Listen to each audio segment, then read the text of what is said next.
கெட்டிக்கார சேவல். ஒரு நாள் காலையில் ஒரு மரத்தின் மீது சேவல் உட்கார்ந்திருந்தது. காலை நேரம் ரம்மியமாக இருந்தபடியால் உற்சாகமாய் சேவல் கூவியது.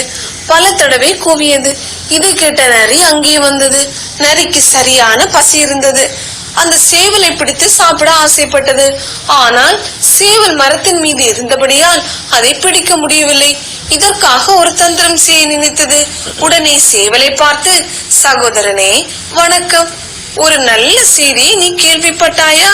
பறவைகளுக்கும் மிருகங்களுக்கும் ஒரு சமாதான ஒப்பந்தம் ஏற்பட்டு விட்டது. இனி ஒருவருக்கொருவர் சண்டை போட்டுக் கொள்ளக்கூடாது. அன்பாய் நடந்து கொள்ள வேண்டும். சகோதர மனப்பான்மையை வளர்க்க வேண்டும். நீ கொஞ்சம் கீழே வாயேன், இந்த நல்ல செய்தியை பற்றி பேசுவோம் என்றது. நரியின் தந்திர பேச்சை சேவல் புரிந்து கொண்டது. அதை வெளியே காட்டவில்லை.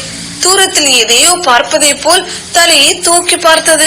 இதை கண்ட நரி, என்ன சகோதரா, ரொம்ப அக்கறையாக எதையோ அடிக்கடி பார்க்கிறாயே, அங்கே என்ன இருக்கிறது என்று கேட்டது. அதற்கு சேவல், அங்கே சில வேட்டை நாய்கள் வருவது மாதிரி தெரிகிறது. வேட்டை நாய்கள் தானா என்பதை கவனிக்கிறேன் என்றது. அவ்வளவுதான். நரிக்கு உடல் நடுங்கி விட்டது. வேக வேகமாக, சரி சரி, நான் அப்புறமாக வந்து உன்னிடம் பேசுகிறேன் என்று கூறி கிளம்பியது. சேவல், அருமை சகோதரா, போகாதே, நான் இதோ கீழே வருகிறேன். நாய்களை கண்டு ஏன் பயப்படுகிறாய்?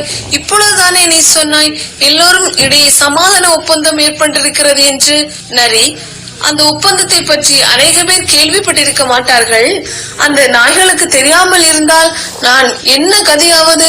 நான் போகிறேன் என்றது. இதை சொல்லிவிட்டு நரி ஒரே ஓட்டமாக காட்டுக்கு ஓடி மறைந்து விட்டது. சேவல், யாரிடம் ஏமாற்ற பார்க்கிறாய்? உன்னுடைய கெட்டிக்கார பொய்கள் என்னிடம் பலிக்காது என்று கூறி சிரித்தது.